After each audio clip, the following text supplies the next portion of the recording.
Bonsoir à tous et à toutes, très heureux de vous retrouver cette semaine de nouveau. On va essayer de réfléchir sur la fête de Pessah, puisque on a une mitzvah, vous savez qu'on a une mitzvah le soir de Pessah, de raconter la sortie d'Égypte, comprendre l'intérêt qu'on a de rappeler le passé, de rappeler ce qui s'est passé dans l'histoire juive, en fait, qui était le fait qu'on a été un jour très bien accueilli par Monsieur Pharaon, puisque Yosef était, on va dire le vice-roi d'Égypte.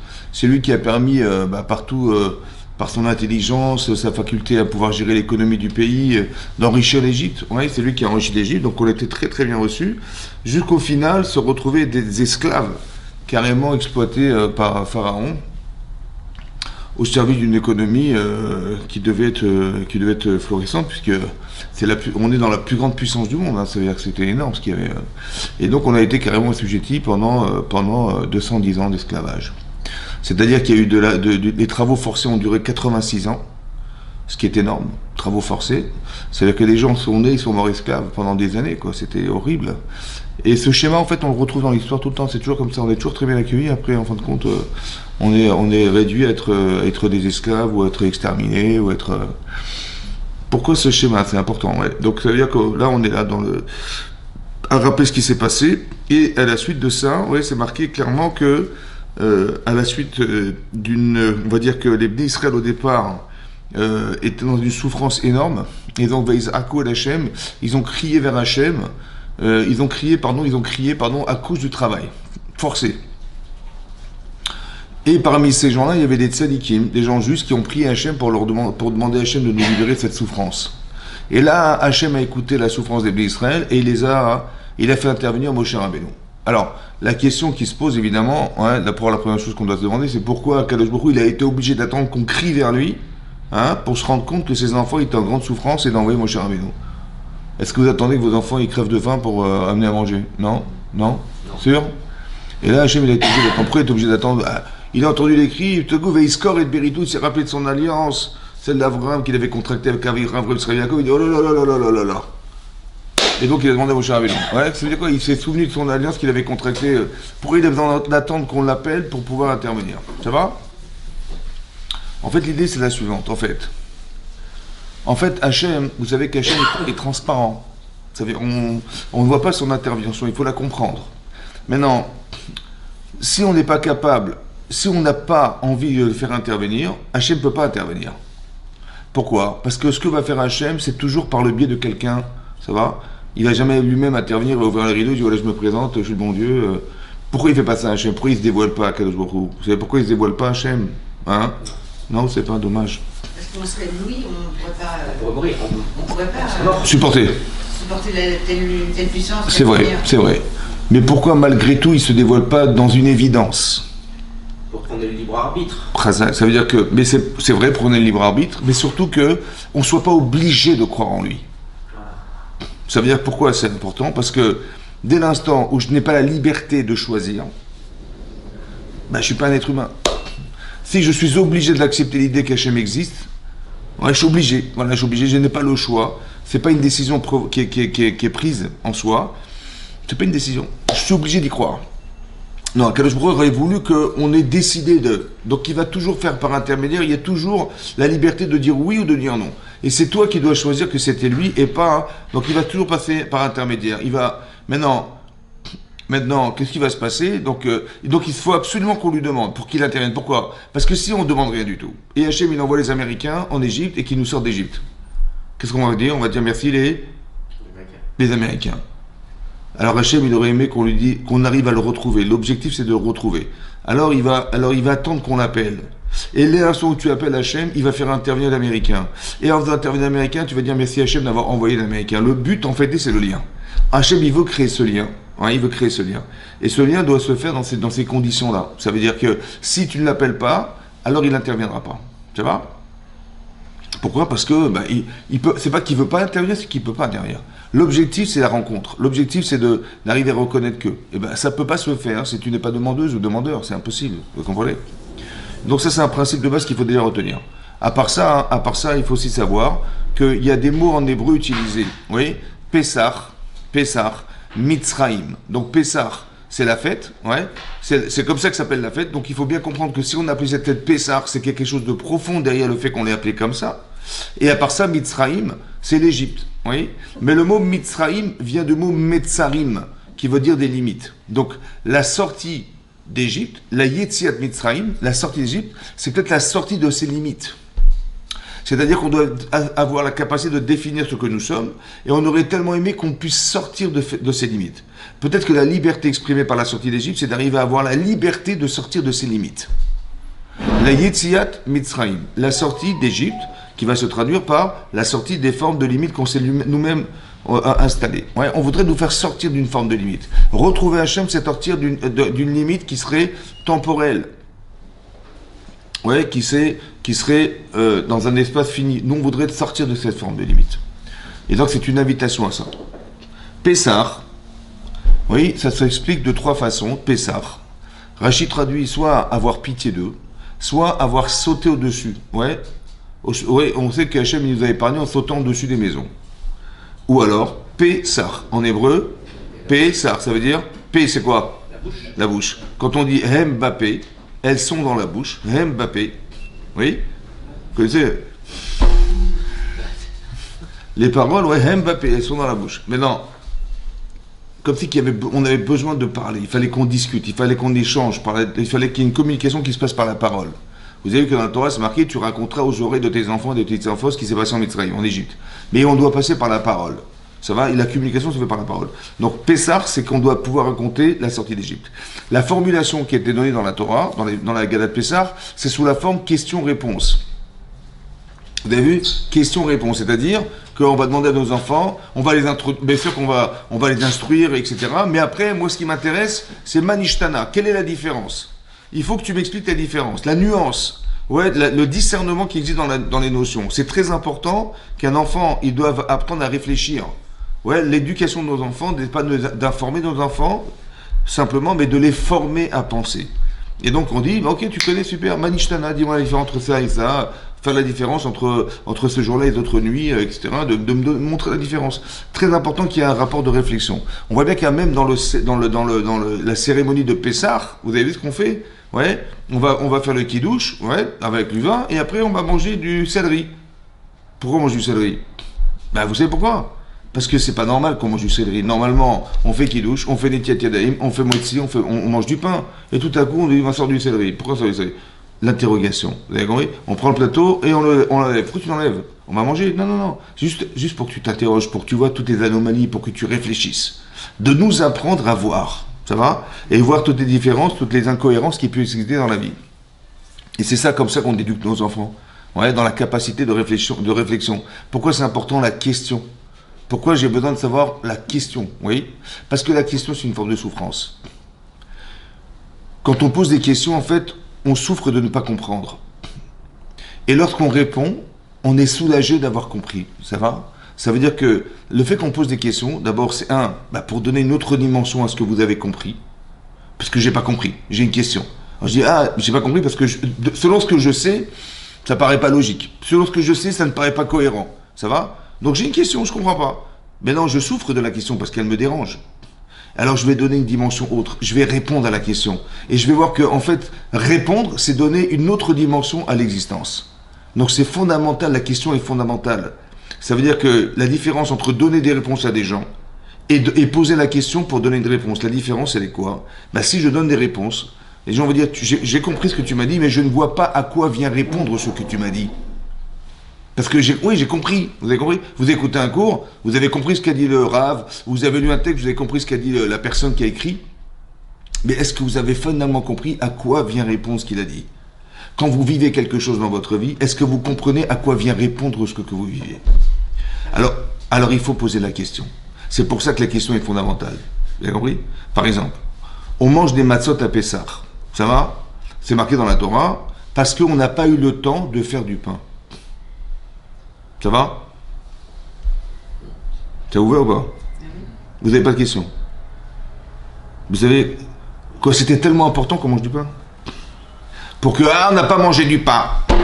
Alors on va manger des galettes. Vous avez compris? Donc, comme si vous sortiez d'Égypte, ouais, et vous dites à votre femme, ça va, tu as préparé du pain, hein? Il dit, pardon? du pain. Là, comme si c'était la vraie préoccupation, on sort d'Égypte, ça fait 210 ans d'esclavage, on n'a rien à penser d'autre qu'à faire du pain, quoi. Et on va demander à sa femme, t'as fait du pain? Elle va dire, mais non, j'ai pas eu le temps, on fait des galettes. Bon, écoute, dorénavant, on va se rappeler qu'on est sorti en mangeant des galettes. Ça va, vous avez compris ou quoi? Bon. Hein? Ils sont partis, c'est vrai qu'ils n'avaient pas de subsistance. J'ai compris, ça va, même si tu manges rien du tout, c'est pas grave, pour peu que tu sortes d'Égypte, ça va? Pourquoi c'était tellement important qu'il fallait absolument manger du pain, hein, et on n'a pas pu manger du pain, ça va? Et donc on est obligé de manger des galettes. Ouais, pas des galères, mais des galettes. D'accord? Maintenant, c'est quoi la notion du temps? On n'a pas eu le temps. C'est ça qu'il faut retenir. Quand j'étudie la Torah, je comprends bien que derrière la mitzvah, il y a quelque chose. À part ça, il faut savoir que c'est écrit dans la Torah par Bo qu'on nous ordonne de manger des galettes. Ça va? En souvenir, ben nous, en souvenir d'être d'Égypte. Mais la Torah existait avant la création du monde. C'est marqué Hachem, il a regardé dans la Torah, il a créé le monde. Or, si la Torah existait avant la création du monde, donc la mitzvah existait avant l'histoire du monde, donc avant la sortie d'Égypte. La question, comment ça se fait qu'on fait coïncider la mitzvah avec l'histoire alors que la mitzvah existait avant l'histoire du monde? Ça va? Donc qu'est-ce que ça veut dire en souvenir d'eux? À part ça, c'est marqué dans la Torah, par un chat de Vaïra, que Avram il a mangé des matzot. Et il a dit à sa femme, quand il a reçu les anges, il a dit prépare des ougot. En fait, c'était des matzot. Et Lot, c'est marqué explicitement dans Rashi du Midrash, qui dit que quand il a reçu les anges, Lot, il leur a servi des matzot. Or, Lot, il n'est jamais sorti d'Égypte, ni Avram, et ses parents encore moins. Ça va? Donc si nous on mange des matzot en souvenir de ce qu'ont mangé nos pères en Mitzrayim, je ne comprends pas comment Avram il a pu manger des matzot. Ça va? Comme si qu'il y a quelque chose qui avait trait à la matzah, qu'on n'a pas compris, et qui n'a rien à voir avec la sortie d'Égypte. Seulement on a voulu faire coïncider la sortie d'Égypte avec les matzot. Et c'est ça qu'il faut comprendre aussi. Ça va? Donc la question est forte. Oui? À part cas, c'est marqué... Il y a une Gemara dans Brachot Daf Yud Zayin. La Gemara dit là-bas que Rabbi Alexandrie, oui, Rabbi Alexandrie, il a dit la chose suivante.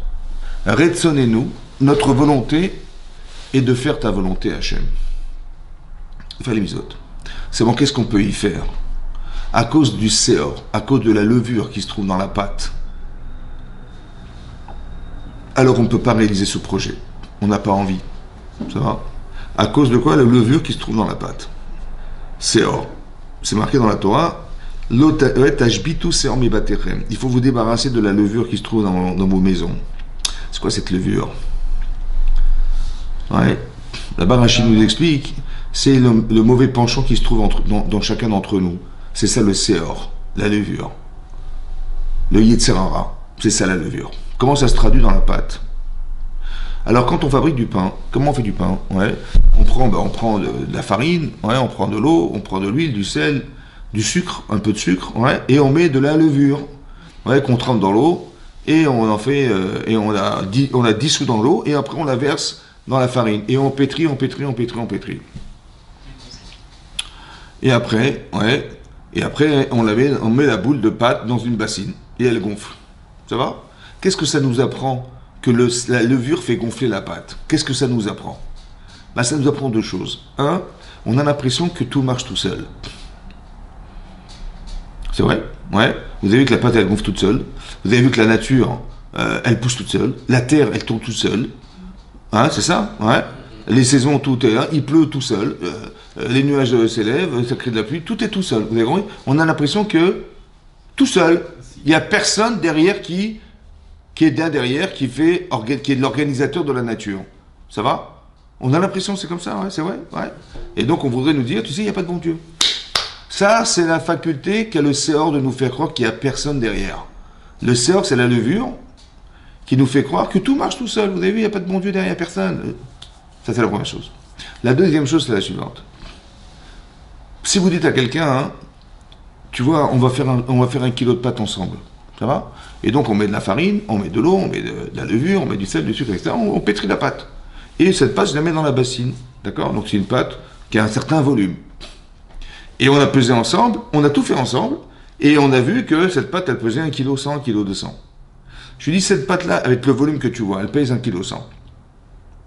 La pâte qui est dans la bassine là-bas, combien tu crois qu'elle pèse? Elle déborde. Il dit, ben, bon, si celle-ci, elle fait 1,2 kg, ben, l'autre là-bas, a priori, elle fait 10 kg. Je lui dis, tu sais combien elle pèse? Il dit, non. Il se dit, ben, 1,2 kg. Pas possible. Regarde le volume que ça représente. En fait, la deuxième notion de la levure du Yetzirah, c'est de nous faire croire que la réalité, que ce que tu vois, tu vas la traduire comme tu penses. Le problème, c'est que tu n'as pas forcément la connaissance qui est cachée derrière cette connaissance. Laquelle? Ben, c'est que la pâte, elle est pleine d'air. Mais tu croyais qu'elle était pleine de pâte. Vous avez compris? Et je me suis trompé. La faculté qu'a le Yetzirah est double. Un, c'est de nous faire croire qu'il n'y a personne dans la nature, derrière qui gère la nature. Et la deuxième, c'est de nous faire croire ce qu'on va voir. L'interprétation, ça veut dire que ça peut être logique. Ça peut être logique, mais c'est faux. C'était logique que si celle-ci a fait 1,2 kg, l'autre a fait 10 kg. On est bien d'accord. C'est logique, mais c'est faux. Elle est pleine d'air. Ah d'accord, je ne savais pas. Il faut apprendre pour se rendre compte. Ouais, il faut avoir comme si on devait avoir des certitudes pour ne pas tomber dans le panneau de nous faire croire. Maintenant que tu sais qu'elle est pleine d'air, t'as pris une aiguille, t'as percé la pâte, psst, tac, elle s'est dégonflée. Ah d'accord, mais franchement, j'avais vraiment cru. On voudrait nous faire croire. Ne mélangeons pas tout. Vous comprenez? Ne mélangeons pas tout. C'est pour ça que je voulais vous dire, ouais, c'est ça, on voudrait nous faire croire, c'est ça. La politique aussi, c'est de nous faire croire, etc. Ouais, on voudrait nous faire croire, etc. C'est pareil, quand on est arrivé devant le Mont Sinaï, on attendait Moshe Rabbeinu, ça fait 40 jours qu'il n'est pas descendu, et il nous a dit, dans 40 jours, il va arriver. Ok, on attend. Et c'est le seul homme au monde qui peut nous descendre la Torah sur la terre. Le seul homme au monde qui peut nous transmettre la Torah, c'est lui. Ça va? Et Moshe Rabbeinu est très sérieux, c'est un grand sadique, il n'y a aucune raison qu'il tarde, et il n'attend qu'une chose, comme nous, c'est de recevoir la Torah. Tu vois? Bon, on attend. Bon, il va pas tarder, là. Il a 1 heure de retard. Bon, 2 heures, 3 heures, 4 heures. On se dit, mais c'est pas possible, il est où, Moshe Rabbeinu? Et puis, il n'est pas tombé de man sur le Mont Sinaï. Rien. Donc, comme il a pu survivre. Et puis, on s'imagine le pire. Et on s'imagine qu'il a raté. Et là-bas, c'est marqué dans Rashi que le Satan, il nous a montré le linceul de Moshe Rabbeinu qui flottait. Ça veut dire quoi, le Satan? On s'est imaginé qu'il était mort. Est-ce qu'il est mort? Mais c'est logique, il est mort. Il n'a pas mangé pendant 40 jours, 40 nuits, il n'y a pas de monde qui est tombé là. À part ça, il n'y a aucune raison qui justifie le fait qu'il est tardé. Rien. Ah ben, il a échoué. Et je suis désolé, il a échoué. Et donc, il est mort, il a échoué. C'est comme ça. Vous avez compris? C'est logique, mais c'est faux. C'est ça, le Satan. Il voudrait nous faire croire. Vous comprenez? Vous comprenez? C'est comme, par exemple, Avraham Avinu, il a été faire la Akedat Yitzhak. Ouais. Avraham Avinu, il fait la Akedat Yitzhak, donc il est parti faire la Akedat. Et il a réussi à finaliser la Akedat Yitzhak, donc il a réussi à aller jusqu'au bout de son acte. Et là, c'est marqué que quand il est redescendu du Har HaMoriah, hein, bonsoir, il est redescendu, qu'est-ce qui s'est passé? Il apprend que sa femme est morte. Et pourquoi elle est morte? Parce qu'elle n'a pas supporté qu'il ait pu faire le sacrifice d'Israël. À l'idée qu'il ait sacrifié cet enfant qu'elle a espéré avoir et qu'elle a eu et qu'il est mort, c'était pas possible. Avant même qu'il ait fait son acte, elle n'a pas supporté, elle est morte. Mais non, comment il s'appelle? Abraham, il descend de la montagne, il apprend ça. Qu'est-ce qu'il va se dire, Abraham Avinu? Bah, logiquement, il va se dire, il tenait tellement à elle. Il se dit, c'est parce que j'ai fait ce sacrifice qu'elle n'a pas supporté qu'elle est morte. Ça veut dire que si je ne l'avais pas fait, elle serait encore vivante. C'est ça ou pas? Et donc il va être dans le regret de ce qu'il a fait. Et là-bas c'est marqué dans la Torah, il a pleuré son épouse. Mais pas vraiment, il n'a pas vraiment pleuré au point de regretter ce qu'il avait fait. Pourquoi? Parce qu'il est faux le raisonnement. Tu dis mais c'est logique? Lequel? Bah, c'est parce qu'il a failli sacrifier son fils qu'elle n'a pas pu supporter. Et donc s'il ne l'avait pas fait, elle serait restée vivante. C'est ça ou pas? C'est vrai ou pas? Le raisonnement est faux. Parce que à chaque fois que vous allez voir qu'on va vouloir vous faire regretter une mitzvah, ça va? C'est que le Yetzirah, il va s'acharner pour vous empêcher d'avoir le salaire de ce que vous avez réussi à faire. Il est où est-ce qu'il est faux le raisonnement? Le raisonnement est faux parce que, en fait, le Yetzirah, il a utilisé le sacrifice d'Israël pour être un argument pour faire qu'elle est morte. En fait, elle devait mourir, cette femme. C'était son heure. Alors comment elle est morte? Elle est morte comme ça. Elle aurait pu mourir en tombant dans l'escalier, elle aurait pu mourir en se faisant écraser, elle aurait pu mourir de crise cardiaque, n'importe quelle de maladie, je ne sais pas. Eh ben, elle est morte en apprenant que son fils, il a failli mourir. Ça va? Et donc, on voudrait nous faire croire que c'est parce qu'il a fait la Kedah qu'elle est décédée. C'est faux, en fait. Elle devait mourir, vous avez compris? Et donc, je ne veux pas tomber dans l'amalgame. Ça veut dire qu'on voudrait nous faire croire, vous avez compris? On crée des situations qui sont... Il y a un corollaire évident entre ce qui s'est passé et ce que lui, il a organisé. Mais j'ai très bien compris dorénavant que lorsque on veut me faire regretter quelque chose, c'est forcément l'objectif du Yetzirah. Donc, on voudrait me faire croire qu'il y a une logique qui est vraie que de me faire croire que les choses sont liées alors qu'elles ne sont pas liées. C'est des envies. Donc, hein? Elle n'avait pas de certitude qu'il était mort.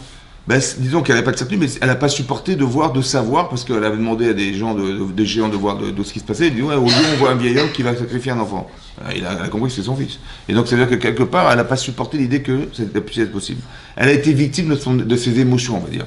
Mais ce que j'apprends d'ici, c'est très important, c'est que le Yetzirah, ouais, c'est quelque chose c'est ça ce qu'on appelle le Seor, c'est-à-dire la levure qui est représentée dans la pâte, c'est la représentation du Yetzer, du mauvais penchant qui se trouve en nous. La Torah nous demande de se débarrasser du Chametz, de se débarrasser, ouais, de tout ce qui est levure, de tout ce qui est levain, dans une période très précise qui est Pessah. Alors il y a un parallèle étroit entre le fait de savoir qu'on doit atteindre un niveau de liberté. On était assujetti en Égypte et on a été sorti d'Égypte, on a atteint un niveau de liberté. Et le fait qu'on doit se débarrasser de tout ce qui est levain, ouais, on doit manger les matzot à Pessah. Pourquoi? On doit aussi, comment vous dire, brûler le chametz. Le chametz, tout ce qu'on a peur, on doit le brûler, etc. Pourquoi cette notion-là? On doit annuler le chametz qu'on a chez soi à la maison aussi, mentalement. Ça va?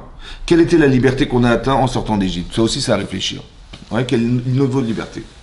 Et alors, en fait, il y a deux choses importantes à comprendre. Là-bas, c'est marqué que... En fait, on était donc assujettis, on était esclaves en Égypte pendant des dizaines et des dizaines d'années, esclaves. Et ce qui avait été contracté par Hachem avec Abraham Avinu, c'est ça devait durer 400 ans, normalement 400 ans d'esclavage. Ça a duré finalement 210 ans. Et là-bas, quand Moshe Rabbeinu dit le Midrash, il est arrivé et a dit, c'est le jour de votre délivrance, ils ont dit c'est pas possible, parce que ce qui a été décrété par Hachem à Abraham, c'était 400 ans, on n'est pas dans les 400, on n'avait fait que 210 ans. Et là, il a répondu, Hachem a décidé que c'était le moment, il faut qu'on sorte maintenant. Pourquoi? Parce que vous savez que, dans les Chachamim d'expliquer, on est arrivé au 49e degré de Toum'a, d'impureté. C'est quoi ces degrés de Toum'a? Ouais, 49 degrés d'impureté. Et donc, si on devait franchir le 50e degré, on n'aurait jamais pu sortir d'Égypte parce qu'on serait arrivé à un niveau tel un niveau de déchéance, de désespoir. Vous avez compris que psychologiquement, on serait arrivé à un niveau de désespoir où on n'aurait jamais pu sortir. Ça va? C'est-à-dire, même si on était sorti, on serait resté des esclaves à jamais. Et donc, il fallait qu'on s'en aille. C'est ça qui est marqué là-bas. C'est vrai que dans des situations pareilles, soit on est arrivé au seuil de ce qu'on veut vivre, soit, Hachem illicite, c'est plus le moment, vous êtes arrivé à un niveau où vous ne pouvez plus rester là. Ça va? Ça veut dire que si on avait encore tardé à rester en Égypte, il fallait qu'on sorte tout de suite d'Égypte, parce que le temps qu'on devait rester en Égypte aurait eu comme résonance chez nous qu'on serait tombé très très bas dans l'incapacité à pouvoir se gérer. On serait resté des esclaves en Égypte. Où c'est marqué ça? Dans la Haggadah de Pessah. C'est marqué dans la Haggadah de Pessah, c'est marqué dans la Haggadah que si Hachem ne nous avait pas fait sortir d'Égypte, encore aujourd'hui, nous serions, nous et nos petits-enfants et nos enfants et nos petits-enfants, esclaves encore en Égypte. Voilà ce qui est marqué dans la Haggadah de Pessah. Maintenant, c'est gratuit de dire un truc pareil. D'où tu sais, toi, qui écris la Haggadah, que si Hachem ne nous avait pas dérivé il y a 3300 ans, on serait encore resté esclaves aujourd'hui. Peut-être pas. Peut-être les Américains nous auraient sortis d'Égypte. On aurait fait la révolution, comme on a fait la révolution française, on aurait fait la révolution égyptienne. Ouais, on aurait cassé la Bastille, on serait sortis. Hein? D'où tu sais? Les 400 ans. Hein? Les 400 ans. Pourquoi les 400 ans? On a sorti 400 ans. Attends, mais non, ce qui se passe, c'est de comprendre ça. Comment ça se fait que gratuitement on peut inventer l'idée qu'on aurait été encore esclave encore aujourd'hui? Alors la réponse, c'est comme ça. C'est vrai qu'on n'aurait pas forcément été esclave. C'est-à-dire, on n'aurait pas eu forcément des chaînes aux chevilles, on serait resté esclave, c'est vrai, on n'en sait rien. Seulement, on serait resté esclave dans nos têtes. Ça veut dire que si on avait encore un peu plus tardé, ce qui a marqué, on serait resté des esclaves, c'est pas physique, c'est mental, moral. Vous avez compris? Ça veut dire qu'on savait déjà qu'on aurait pu passer un cap, où effectivement, on aurait arrivé à un tel niveau de déchéance, on se serait dit, on n'a plus d'espoir, c'est fini. Vous avez compris? Et donc il fallait qu'on s'en aille tout de suite. C'est pour ça qu'Hachem nous a sortis d'Égypte. Ça veut dire que ce qui peut arriver dans notre histoire à nous personnelle, c'est que soit on doit passer un moment d'exil qui doit durer X années, soit quand ça sera plus possible, on va être obligé de nous sortir et de nous faire envers le Mashiach, etc. Comme ça s'est passé à l'époque de Moshe Rabbeinu. Parce que peut-être qu'on arrive à un seuil où là, ça sera plus possible de rester comme ça. Sinon, on va tout perdre. Alors Hachem nous sortira d'Égypte. Comme il nous a sorti d'Égypte, il nous sortira de cet exil. Mais ce que je veux dire par là, vous avez compris que le mental est très important. Oui. Qu'est-ce que si on avait encore tardé, alors les Américains nous auraient sorti d'Égypte, il n'y a pas de problème. Seulement, qu'est-ce qu'on aurait dit? On aurait dit, quand on aurait dit, écoute, tu veux prendre cette entreprise, tu veux faire cette chose-là, je dis, non, écoutez, envoyez quelqu'un d'autre, je ne suis pas capable, ou je n'ai pas d'espoir, ou j'ai plus confiance en moi.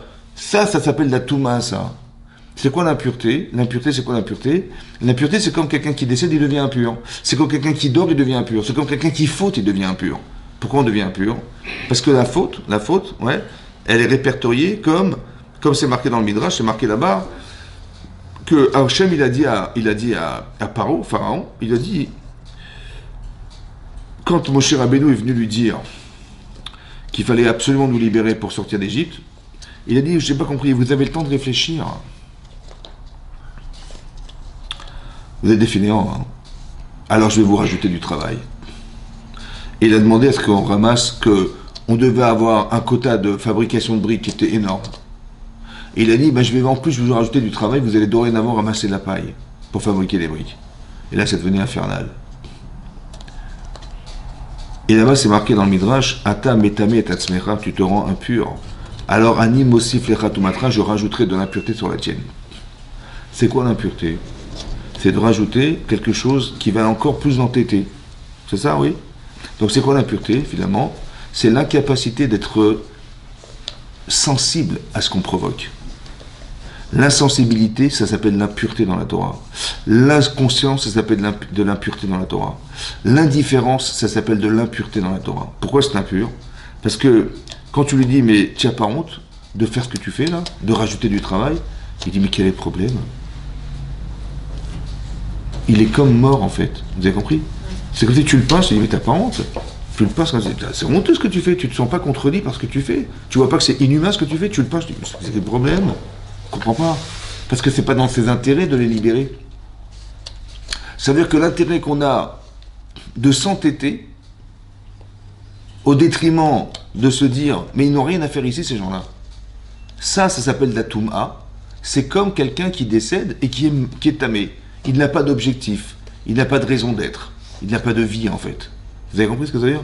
Donc quand on parle de 49 degrés d'impureté, ça veut dire qu'on est arrivé à un niveau où on n'est plus conscient de ce qui nous arrive, ouais, et qu'on ne se sent pas dans la capacité à pouvoir se sortir de ces limites infernales qu'est la nôtre. C'est ça la Touma. L'impureté, c'est l'inconscience. L'impureté, c'est l'indifférence. C'est comme un mort, il est mort. Ouais, vous lui parlez, il ne vous répond pas. Je dis, mais je comprends pas, ça fait 10 minutes que je te parle, tu ne peux pas ouvrir les yeux. Et tu le prends son bras, et tu le prends ça, et il tombe. Retiens ton bras, là. Tu ne peux pas. Pourquoi? Il est impur. C'est-à-dire, il n'est pas vivant, il n'est pas conscient, il n'est pas capable de pouvoir répondre. C'est ça l'impureté, vous avez compris? Donc quand quelqu'un ne peut pas vous répondre, ou quand quelqu'un est dans une déchéance morale très très puissante, en fait, on appelle ça de la touma. C'est quoi l'impureté? C'est quelque chose qui l'empêche de pouvoir réagir, de pouvoir avoir des... Vous avez compris? C'est ça.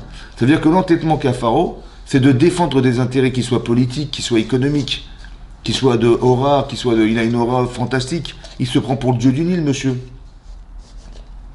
Donc qu'est-ce que fait Hachem pour essayer de le libérer de cette incapacité d'être sensible? Parce que quand on est têtu, c'est qu'on a des intérêts à défendre. Quelqu'un qui est têtu, c'est qu'il a des intérêts à défendre. Ouais. Mais il ne veut pas lâcher prise. Alors il s'entête à vouloir refuser ce qu'on lui propose. On dit, mais libère-les les gens, mais libère ces pauvres Hébreux, les libère-les, ça va? Nous, qu'est-ce qu'on fait, nous? Quand quelqu'un est pris en otage et qu'on réclame une rançon, on paye. C'est ça, ouais, on paye. Donc ça veut dire que l'argent est tributaire de la liberté des autres. Puisqu'on perd de l'argent pour les libérer. Mais lui, c'est l'inverse. C'est son intérêt qui est plus important que la liberté des autres. Vous avez compris? Il a juste inversé les choses. L'intérêt politique, l'intérêt économique, il est plus important que la vie des gens. C'est pas grave, tu vas crever, c'est pas grave, tu vas ramasser de la paille. Pour pas que je perde de l'argent, parce que si je te libère, c'est qui est-ce? Il va falloir le faire le boulot. Et qui c'est qui va le faire? C'est d'autres personnes que je vais devoir payer. Et ça, je peux pas payer. On va payer les caisses de l'État, je crois. Vous avez compris? Donc il est plus dans son intérêt personnel que dans l'intérêt de faire vivre. Vous avez compris ça? Ça s'appelle la Touma, ça. C'est-à-dire que l'indifférence à la réalisation de l'autre s'appelle de l'impureté dans la Torah. Je te rajoute de l'impureté sur la tienne. Et on rentre dans une spirale dans laquelle la personne, elle ne peut pas sortir. Parce que le pouvoir, il est tellement énorme. Vous imaginez quel sadique qu'il aurait pu être, ce paro? Hein? Ça veut dire que, qu'est-ce que vous auriez fait à sa place? Ben, vous êtes le dieu du Nil. Vous allez dire quoi, le dieu du Nil? Ça veut dire que vous prétendez, soi-disant, que c'est vous qui avez créé ce Nil. Donc les gens se nourrissent grâce à vous. Dites merci, dites merci. Merci. Ouais. Bah oui, parce que la pêche, c'est lui. Il ne peut pas en Égypte. Donc l'irrigation des terrains se fait parce que le Nil est en crue. C'est comme ça. Donc si vous mangez, dites-moi merci. C'est moi qui l'ai créé, ce Nil. Vous avez compris?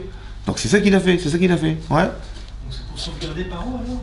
Non. Alors qu'est-ce qu'il a fait, Hachem? Il a fait les plaies d'Égypte. Alors nous, on croit qu'il l'a puni. C'est ça ou pas? Il lui a mis une treha, comme on dit chez nous. Ouais. C'est ça qu'il a fait ou pas? Ben, tu dis envoyer des dames, regardez à qui est bien. Il a envoyé une treha, hein, c'est ça ou pas? Oui ou non? Ou non? Ah non. En vérité, vous avez remarqué que les plaies, c'est quoi? La première plaie, c'est quoi la première plaie d'Égypte? Dame. Dame, c'est quoi dame? C'est le sang. Le sang dans le Nil. Pourquoi il a mis du sang, à votre avis, dans le Nil? Pour lui montrer qu'il était plus Dieu. Parce que le type qui est pêcheur, bon, il voit tous les poissons qui sont morts. Il dit, mais moi, il faut que je gagne ma vie.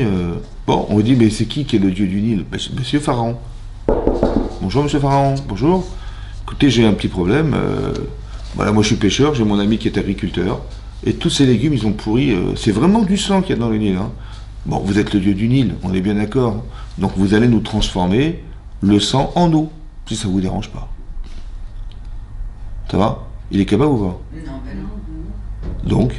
Pardon? Donc, Ben non. donc il n'est pas le dieu du Nil. Donc s'il n'est pas le dieu du Nil, donc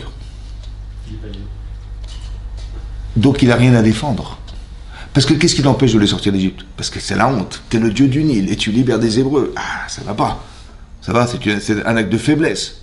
Ouais. Alors je dis, mon chéri, il n'y a pas de problème, je te retire ce pouvoir. Donc si je le retire, donc tu n'as rien à défendre. Si tu n'as rien à défendre, peut-être que tu vas commencer à penser à les libérer, non? Vous avez ce que fait Hachem? Vous avez compris ce que fait Hachem?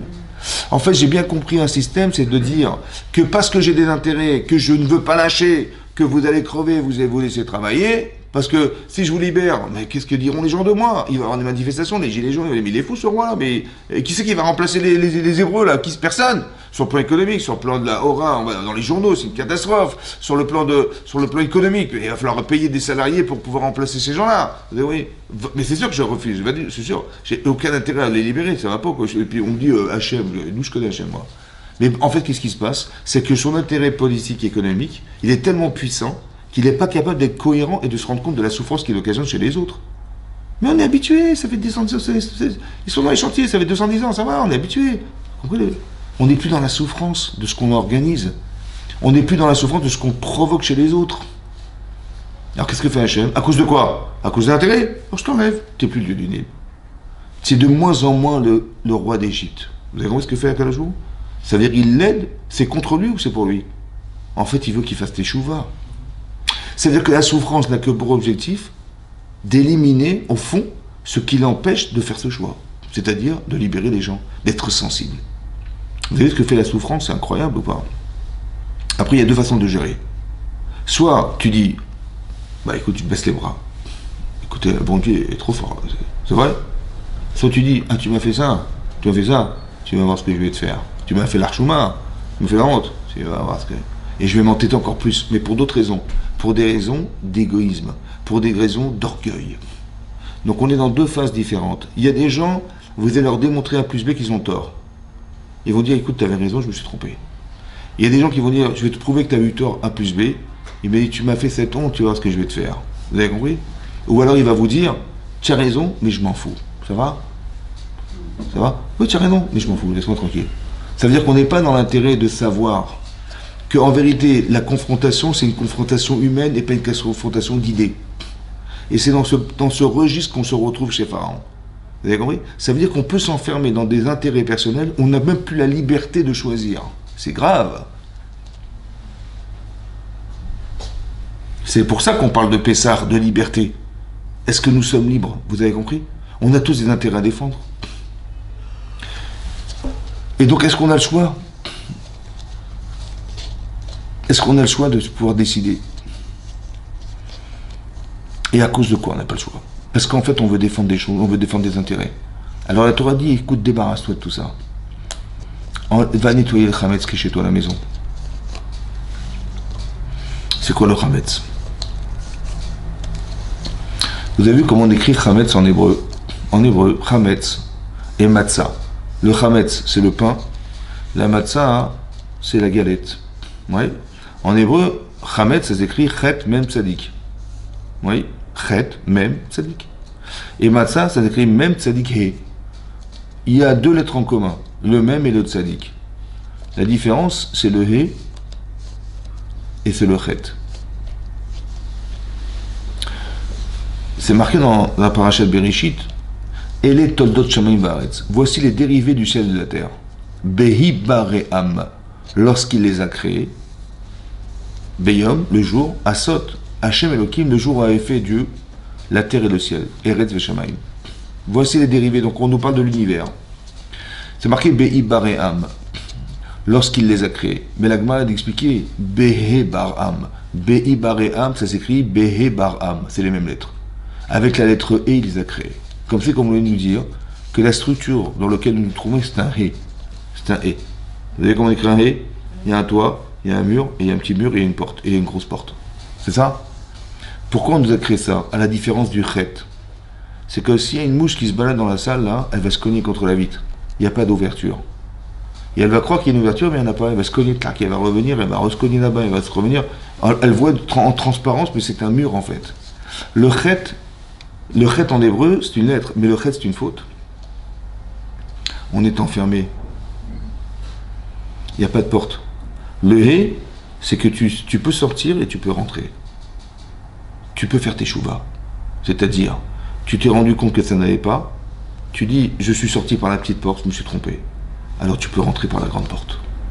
Hachem, il a créé un hé, le monde était créé par un lettre hé, pour nous dire qu'on a tous une capacité de faire un choix et de revenir à Hachem. Tu peux sortir, tu peux rêver, tu peux sortir, et tu te rends compte que là où tu sors, en fait, ça ne marche pas, ça ne fonctionne pas. C'est pas vraiment ce que tu aurais voulu faire. Et avec le recul, tu te rends compte que chaque faute, en fait, elle n'a pas d'avenir. Parce que tu peux pas mentir toute ta vie. Combien de temps tu vas mentir? Combien de temps tu vas voler? Combien de temps tu vas escroquer? Combien de temps tu vas faire croire? Combien de temps? Combien? Vous avez compris? Ben, tu vois bien que ça n'a pas d'avenir. Sur le champ, tu as gagné, tu as menti. Sur le champ, tu as gagné. Bien sûr, parce que tu as menti, personne n'a rien vu, et ça t'a soulagé parce que les gens ont cru. Mais tu peux pas mentir toute ta vie. Tu peux pas te mentir toute ta vie. Ça n'a pas d'avenir. Alors il faut être émette, il faut être vrai. Ça va? Il faut accepter qu'on a des défauts. Et tu seras toujours meilleur en te débarrassant de ça qu'en restant, en faisant croire que j'ai pas de problème. J'ai des tâches. Où des tâches? Où il y a des tâches? Il y a ta chemise est sale. Où elle est sale? Où? Vous avez compris? Il vaut mieux se débarrasser de ce qui est sale que de faire croire qu'on n'a pas de tâches. Parce qu'on sera toujours plus équilibré, plus heureuse, plus heureux en se débarrassant de ça qu'en faisant croire qu'on est heureux et heureuse en ayant toutes ces lacunes. Vous avez compris? Parce que des gens ne se rendent pas compte, mais quand on a des défauts, on fait souffrir. On souffre et on fait souffrir les autres. Vous avez compris? Quelqu'un qui est comme Paro, qui est orgueilleux, qui est vaniteux, qui a de l'audace, qui a de l'orgueil, en fait, il va défendre ses intérêts. La différence entre un tzaddik et un rachat, entre un tzaddik et un rachat, c'est quoi? En fait, ils ont les mêmes facultés. Hein. Ils sont aussi intelligents les uns que les autres, c'est pareil. Seulement, qu'est-ce que tu fais de toi? Qu'est-ce que tu fais de ton intelligence? Est-ce que tu le fais au détriment des autres ou au service des autres? Est-ce que tu existes pour les autres ou tu existes pour toi-même? Le rachat, il existe pour lui-même. Vous avez vu que ce Paro-là, il s'en fiche des gens, en fait. C'est dans son intérêt. C'est comme ça qu'on définit un rachat. Quand c'est marqué dans la Gemara, dans Rosh Hashanah, que la tzedaka, la charité, ça sauve de la mort. Tu as une boîte, tu mets une pièce de monnaie, ça sauve de la mort. Ouais, il y a plein d'exemples dans la Gemara où on dit il a failli être piqué par un serpent, il a eu mis la tzedaka, il a été sauvé, etc. Mais pourquoi la tzedaka, la charité, ça sauve de la mort? Vous savez pourquoi? Parce que si tu vois quelqu'un qui est pauvre, il tend la main, et que tu dis, ah le pauvre, j'ai pitié, ah le pauvre, ça me fait de la peine de le voir comme ça, je vais perdre de l'argent pour le faire vivre. Ça veut dire que j'aurais pu être égoïste. J'ai dit, écoute, mon vieux va travailler. Ouais. Je vais pas m'occuper ou me préoccuper de ce qu'il a. Et donc, je vais vivre dans un monde dans lequel je ne souffre pas de voir des gens qui sont dans la détresse. Ça va? Ou bien au contraire, je souffre de voir. Et donc, je dis, écoute, voilà, ça fait 3 jours qu'il n'a pas mangé. Je dis, écoute, prends 100 €, allez, va manger. Il y a un restaurant là-bas, va manger. J'ai perdu pour qu'ils vivent. Ça s'appelle vivre. Ça veut dire que vivre, c'est faire vivre. Donc si la tzedaka, elle sauve de la mort, donc c'est quoi la mort? La mort, c'est pas qu'il va pas respirer. C'est qu'il est mort. C'est quoi mort? C'est qu'il est indifférent. Vous avez compris? La mort, c'est ça. C'est pas qu'il est mort, il respire. Seulement, il n'est pas sensible. Comme un mort qui n'est pas sensible. Il dit, bah alors bouge-toi. C'est pareil. Tu vois quelqu'un qui souffre et tu bouges pas, mais t'es mort. C'est ça la mort. Vous avez compris? La tzedaka, elle sauve de la mort. Ça veut dire que si je suis insensible à ce qui se passe, c'est que je suis pas vivant. C'est exactement ce qui s'est passé en Mitzrayim. Exactement ce qui s'est passé en Égypte. Vous avez compris? L'exemple qui est marqué dans la paracha, c'est ça. Oui. Ça veut dire que nous, si on a dû passer par de la souffrance parce qu'on était en Égypte, ça nous a rendu, ça crée de la fraternité. Quand quelqu'un souffre, en quelque part, ça lui permet d'avoir des repères. Quand quelqu'un souffre dans sa vie, ça lui permet de relativiser les choses. En se disant, bon, où est-ce qu'est l'essentiel? Vous avez compris? Parce qu'on souffre. Et ça permet aussi de savoir qu'un jour, on était esclave en Égypte, et il y avait quelqu'un qui s'appelait Monsieur Pharaon. On s'est habitué à avoir quelque part la capacité à faire exister quelqu'un au-dessus de soi. Et ça permet, par extrapolation, d'accepter à ce que Hachem, il puisse exister dans ma vie. Vous avez compris ce que ça veut dire? Il puisse exister, d'accepter une autorité au-dessus de soi. Alors que les gens, ils ne supportent pas qu'on ait quelqu'un qui veut être indépendant, quelqu'un qui veut être autonome, il ne supporte pas d'être subordonné à qui que ce soit. Mais ce que tu dois comprendre, c'est comme ça. Si tu vois que la vie est faite de manière intelligente, la Terre, elle tourne toute seule, il y a des saisons, le corps humain est extrêmement complexe, le cerveau humain est d'une grande complexité. Mais est-ce que tu crois qu'on crée de la complexité comme ça? Un coup de baguette, il y a un Big Bang, ça explose, et tout. Et tu as vu un système incroyablement perfectionné qui s'appelle le monde, ouais, mais qui s'est fait comme ça. Ça va? C'est comme tu dis, j'imagine-toi, de me faire croire, ouais, qu'on a fait sauter avec de la TNT une bombe, ouais, on a mis dans une imprimerie, ça va? Il y avait des feuilles, il y avait de la colle, il y avait des lettres, il y avait de l'encre, il y avait du papier, il y avait du carton, il y avait du fil, et tout a sauté. Et dans les gravats, on a poussé les gravats, et on a retrouvé un Larousse. Il y a marqué Larousse.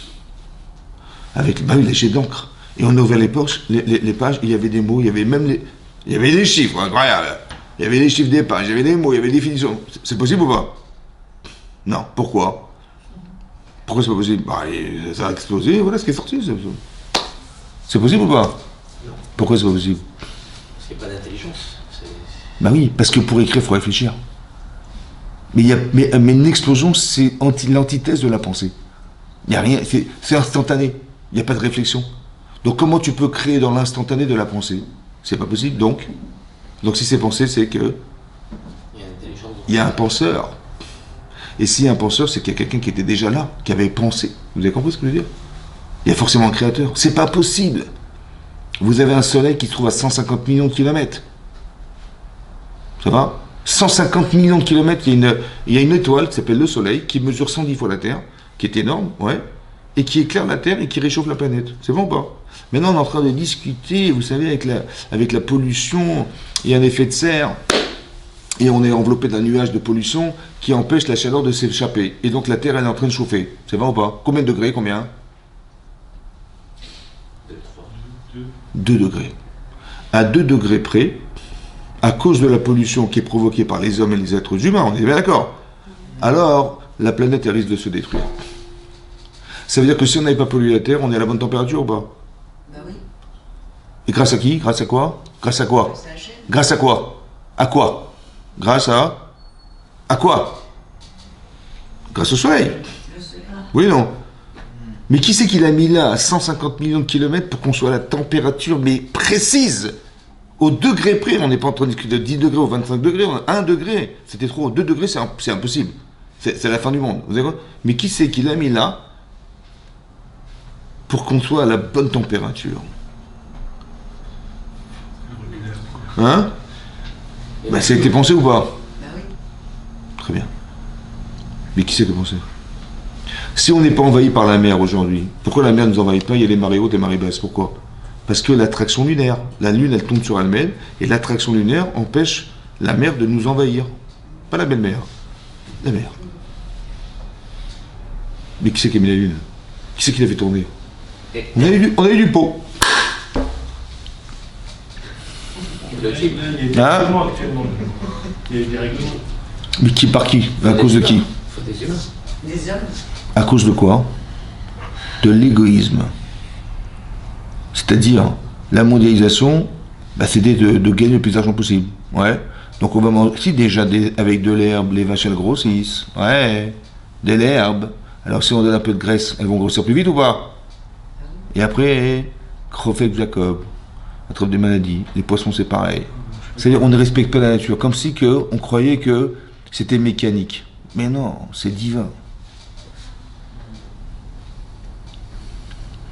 Si de l'herbe ça marche, mais la graisse, la forcherie, ça va grossir comme ça. Et on les vendra plus vite, et on aura de la viande plus rapidement, et on gagnera plus d'argent.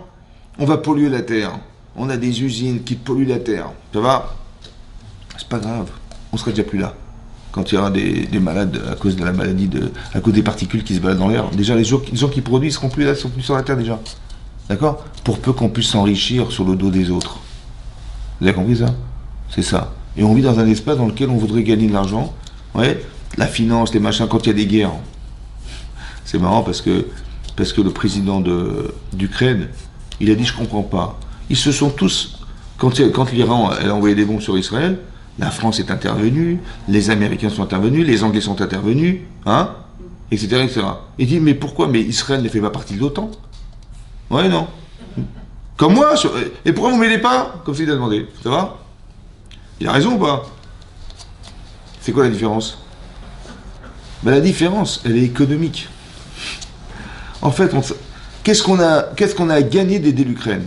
Pas grand-chose. Par contre, si Israël et l'Iran sont en guerre, waouh, le pétrole, les machins, le gaz, on va intervenir. Ce sont que des raisons économiques qui font intervenir les deux. Vous avez compris? Enfin, on s'en fout de ce qui va mourir, de ce qui va vivre. Ce qui compte, c'est qu'est-ce qu'on va perdre, ce qu'on va gagner. Après, ça va être un dérèglement économique. Non. Ah non. On vient d'Afrique du Nord, quand même. Faut pas oublier. Ouais. Et c'est pour ça que, enfin, vous avez compris que tout l'intérêt, c'est que, quelque part, l'humain n'a pas de valeur, comme si c'était la valeur. C'est ça qu'il faut comprendre. On veut sortir de ça, nous. Wow. Est-ce qu'on est libre? Vous avez compris? Est-ce qu'on est libre? Ça veut dire que tout est faussé. Est-ce qu'on a la liberté de se rendre compte que ce choix-là, il est incohérent?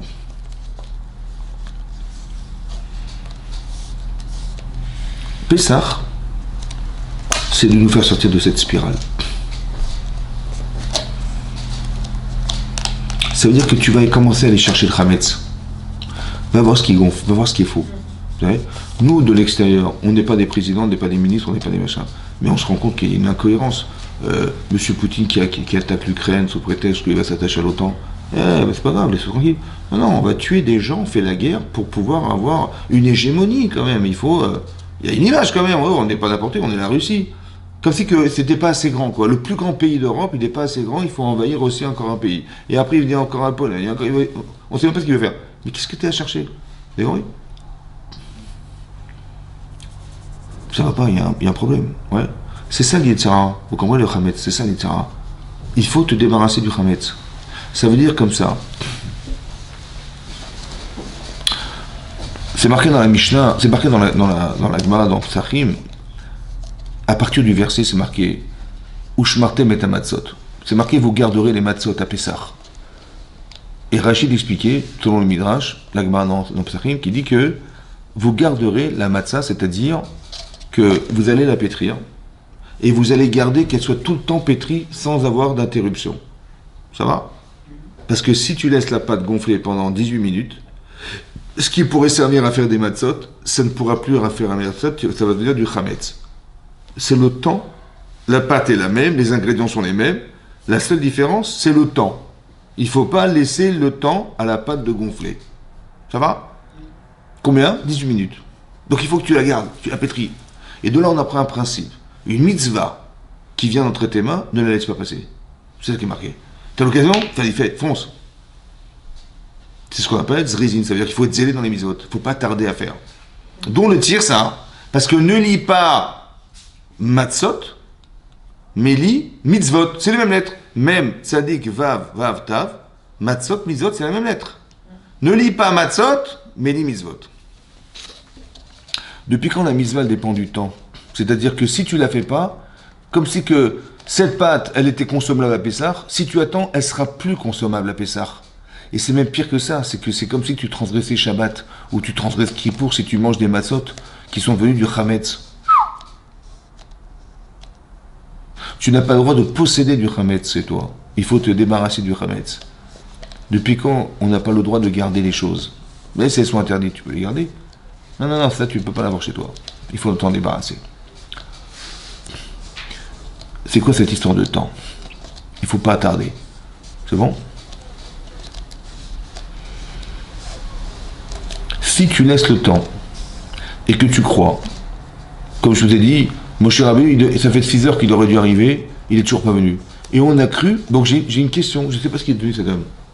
Il y a une bulle dans ta tête, tu n'as pas de réponse, c'est ce que fait les Sarah, il va te faire croire le pire. C'est-à-dire il va te faire rentrer dans une interrogation, la question. Il va te rentrer, pourquoi le pire? En fait, il va utiliser quoi? Il va utiliser ce que tu n'as pas solutionné. Il va utiliser tes peurs contre toi-même, tes inquiétudes, ta méconnaissance contre toi. Par exemple, si vous attendez vos enfants qui vont revenir de l'école, bon, ça fait très longtemps qu'ils arrivent à la même heure. Ça va? À 16h30, ils sont là, 16h30, ils sont là. Il est 16h30.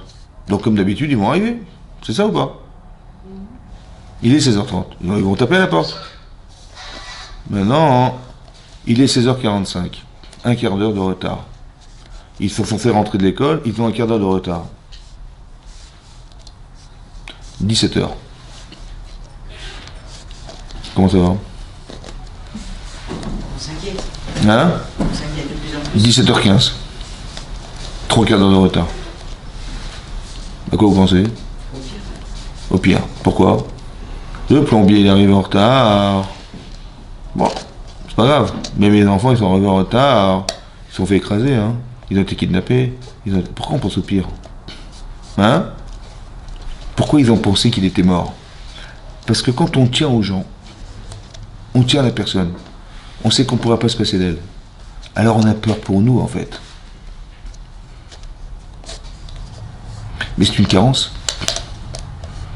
Mais achète-leur un téléphone. Et si ça va pas, tu les appelles, tu dis où vous êtes? Je comprends pas, vous êtes du retard. On a raté le bus. Ah, il y a des grèves. Ah, d'accord. Mais en fait, j'ai eu peur. Mais essaie de trouver des solutions à des situations dans ta vie qui sont déstabilisantes. Il n'y a pas toutes les situations qui sont déstabilisantes. Pas tout. Et ça peut être le mariage, ça peut être tes enfants, ça peut être tes parents, ça peut être ta subsistance. Ce sont des choses où tu sais que si tu n'as pas, c'est déstabilisant. Il y a certaines choses dans la vie où il faut que tu trouves des solutions. Parce que si tu les as pas, bah, tu vas tomber dans cette forme de peur, de déchéance. Mais qui c'est qui te fait croire en fait? C'est l'Yetzirah. Il va utiliser cette carence parce que tu n'as pas de solution contre toi-même. Ça va? Mais qu'est-ce qu'il est devenu, mon cher Abou? On n'en sait rien. Je sais pas ce qu'il est devenu. Il dit, mais comme je tiens à lui, et il n'y a que lui qui peut nous donner la Torah, la connaissance de Dieu, il n'y a que lui qui peut nous la donner, et personne. Alors s'il n'est pas là, on est foutu. Et donc tout de suite, donc comme je n'ai pas solutionné ça, l'Yetzirah il l'utilise contre moi. Vous avez compris? En faisant peur. Ça veut dire qu'il faut se rassurer, il faut trouver des solutions, il faut avoir des réponses. Parce que si j'ai une réponse, par exemple, si on avait réfléchi avant que Moshe Rabbeinu monte sur le mont Sinaï, et je vous pose la question à vous, et s'il ne redescend pas, on fait quoi? Il va dire, mais qu'est-ce qu'il raconte ce rave, n'importe quoi, mais il a toujours tout réussi, il est ouvert la mer, c'est quoi ces questions débiles? Je dis, mon chéri, si t'as pas de solution, tu fais le vaudeur. Parce que tu vas paniquer, tu vas faire n'importe quoi. Trouve des solutions. Je dis, mais je sais pas, moi. Aaron Cohen. Ben, vous voyez bien qu'on n'a pas demandé à Aaron Cohen. Ouais. Alors je vais dire, écoutez, j'en sais rien. Hachem, c'est Hachem qui pourvoira. Hachem, il va te dire, voilà, choisis celui-là. Ça va? Ça va, ça vous va ou pas? Donc s'il descend pas, Et ben Hicham, il pourvoirait, il nous dirait, écoutez, Moshe est mort, malheureusement, et ben voilà, on a désigné un autre prophète. C'est tout, ouais, d'accord. Maintenant, si maintenant il a tardé à descendre, vous direz, ah, il est mort. C'est possible, mais Hachem, il pourvoira. Ça va? Est-ce que vous faites le veau d'or? Non. Ça veut dire que dans la vie, il faut trouver des solutions à des problématiques déstabilisantes. Parce que si je n'ai pas de solution, les Israéliens vont m'en trouver. Vous avez compris ça? C'est-à-dire qu'il faut avoir la liberté d'être maître de soi-même. Et si tu l'es pas, c'est lui qui va l'être. Parce qu'il va te faire croire des trucs dans ta vie. Et c'est pas ça qu'on veut. On veut être libre. D'accord? Il faut que tu saches que c'est pas toi, c'est lui. Toi, tu crois que tu as peur parce que c'est toi qui as peur. Mais c'est lui qui t'a fait croire. Qui a utilisé ta fébrilité, ta faiblesse contre toi-même en faisant croire qu'il est mort. Vous avez compris ce que je veux dire? Parce que tu es fragile, parce que tu es sensible, parce que comment vous dire, tu ne sais pas réfléchir, tu n'as pas de solution, c'est ça qu'il a utilisé. Vous avez compris ou pas? Donc ça veut dire que quoi? C'est pour ça que la Haggadah de Pessah, on est dans le questionnement. Parce que je veux pas que tu n'aies que des questions. Je veux que tu trouves des réponses dans ta vie. Et si tu as des réponses, bah tu es rassuré. Ça va? Si tu ne te poses pas de questions, c'est encore pire. Parce que tu vas naïvement, tu vas rentrer dans des murs sans te rendre compte. Mais j'aurais tellement aimé que tu aies la liberté de choisir. Alors vous savez ce qu'on va faire? On va pas laisser le temps à la pâte de gonfler. On va pas laisser le séor, la levure qui va laisser me gonfler ma pâte. C'est-à-dire, j'ai une question et je laisse faire. Ça va? Et ça commence à gonfler. Qui c'est qui fait gonfler? C'est etc. Il va me faire croire ça, il va me faire croire ça. Il faut que tu aies des certitudes pour ne pas que ça puisse gonfler. C'est-à-dire, il faudrait que j'ai des valeurs sûres. Par exemple, il y a des choses qu'on ne fera jamais dans sa vie. On a une éducation, ouais. On a un certain savoir-vivre. Et si moi je me dis, tiens, il y a une dame qui est derrière toi, tu tiens la porte ou pas? Je dis, bah oui, tu tiens la porte. Quand tu manges avec une fourchette, un couteau quand même. Tu prends pas la viande comme ça, et tu fais comme ça, et tu t'essuies là. Ouais? Oui, non. Je dis, mais qu'est-ce que tu en affiches de ce que les gens pensent de toi? Prends la viande comme ça, tu l'arraches, t'as pas de couteau. Est-ce que tu vas t'embarrasser à chercher des couteaux, des fourchettes? Et des serviettes, et des machins, et des nappes, et je mange par terre. C'est une chose qu'on fera jamais de sa vie, ça va? Ça veut dire que l'idée, c'est quoi? C'est de dire que il y a des choses, évidemment, quand j'ai des valeurs, il y a des choses que je ne me permettrai jamais de faire.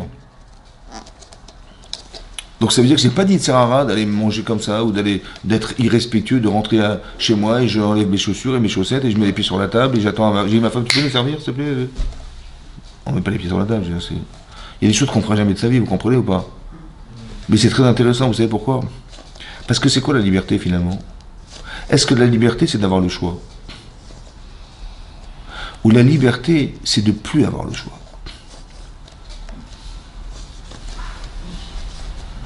Mais d'avoir le choix, c'est de dire je vais faire ça ou je vais faire ça. Ouais, il y a une liberté de choix dans la vie.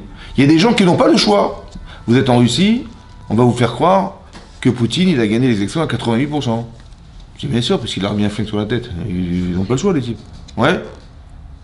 Oui, non. Donc là, ils n'ont pas eu le choix. Ils n'ont pas la liberté de choisir. Mais il y a une autre forme de prison qui s'appelle aussi avoir le choix de choisir. Mais le choix, c'est de pouvoir se tromper. J'ai le choix de faire ça ou de faire ça. Mais en vérité, c'est parce que j'ai eu le choix que je me suis trompé. Parce que j'avais le choix de faire le bien ou de faire le mal. Je dis, mais j'étais libre, j'ai choisi. Super, t'as choisi. Paro, il a le choix. Soit il assujettit les d'Israël, soit il dit non, écoutez, c'est pas grave, il y aura des scandales, il y aura ce que vous voulez, je vous laisserai partir. C'est très dur, mais il avait ce choix. Mais ce que je veux en vérité, c'est de plus avoir le choix. Quand vous faites tes chouvas, vous dites, avant, je prenais ma voiture Shabbat, je prenais l'ascenseur, je portais mes affaires, j'allais faire mes cours, j'allais me maquiller, j'allais me faire coiffer, Shabbat, ouais. Mais maintenant, j'ai dit non, mais c'est pas possible, il faut que je fasse Shabbat. Le Shabbat, c'est quoi le Shabbat? C'est de fêter la création du monde. Qu'Hachem, c'est lui qui a créé le monde. Et c'est marqué, qu'il a stoppé cette création le 7e jour. Eh ben je vais fêter ça, je vais être Shomer Shabbat. Ça va? Je vais garder le Shabbat. Ça va? Mais avant, tu avais le choix de ne pas garder le Shabbat. Et tu t'es dit, maintenant je vais garder le Shabbat. Tu avais le choix avant de mettre tes pieds sur la table. Tu as dit, non, c'est fini, je ne veux plus sur pieds sur la table. Tu avais le choix de manger avec tes mains. Tu as dit, non, c'est fini, je mange plus avec mes mains. Donc en vérité, est-ce que tu as la liberté de manger avec tes mains? Non. Est-ce que tu as la liberté, tu penses, de pouvoir mettre tes pieds sur la table? Non plus. Eh bien, tu dois bien comprendre que c'est maintenant que tu es libre. C'est quand tu es cohérente et cohérent que tu sais ce que tu dois faire, que tu n'as même plus le choix de te tromper. C'est ça la liberté. La véritable liberté, c'est d'être cohérente et cohérent. Parce que si j'ai encore du Yetzer Hara, c'est peut-être que je n'ai pas la liberté de pouvoir choisir parce que c'est lui qui choisit pour moi. Et j'ai pas envie. Alors, de se débarrasser du Hametz, qui est en moi, c'est pour ça qu'on doit vérifier le Hametz à la maison. Pourquoi faire? Cherche dans les moindres recoins de ta maison où il y a des gâteaux, où il y a des miettes, où il y a des machins. Pourquoi faire? Parce que les miettes que tu vois dehors, elles sont déjà dedans. Le Yetzer Hara, il se trouve dans ton cœur, dans tes envies, dans tes désirs. Et tu crois que c'est toi qui décides, mais tu es manipulé parce qu'on t'a désiré. Vous croyez que Pharaon, il n'est pas manipulé? Mais bien sûr qu'il est manipulé par l'orgueil, par l'intérêt qu'il a d'être roi, par l'intérêt de faire croire qu'il est Dieu du Nil, parce que il est manipulé. Son désir le porte à dire que... Vous comprenez? Et bien ça, il faut arrêter. Tu n'es pas libre, en fait. Tu es prisonnier de ça. En fait, tu es une marionnette au service de quelqu'un qui n'est pas toi-même. Ça va? Donc il faut que tu existes un jour. Il est où le type? Il est où celui qui décide? Mais il faut qu'il existe un jour. Ben, fais-le vivre. Ben, comment tu fais? Il faut que tu te débarrasses de ce Hametz, c'est-à-dire de ce qui fait de toi un être manipulé. C'est ça le Yetzer Hara, vous comprenez ou pas? Il faut que tu sois libre. Mais pour ça, il faut étudier la Torah, il faut avoir des cohérences, il faut avoir des certitudes. Si tu laisses le temps, c'est que tu n'es pas sûr. Ben, il va s'occuper du temps, ne t'inquiète pas. C'est-à-dire, ne laisse pas le temps du Hametz de gonfler. Si par exemple, en bas du Sège, ouais, à la porte du Sège, là, vous avez vu? J'ai vu quand je suis revenu, là, il y avait une valise par terre, entrouverte. Il y avait des billets de banque qui se dépassaient.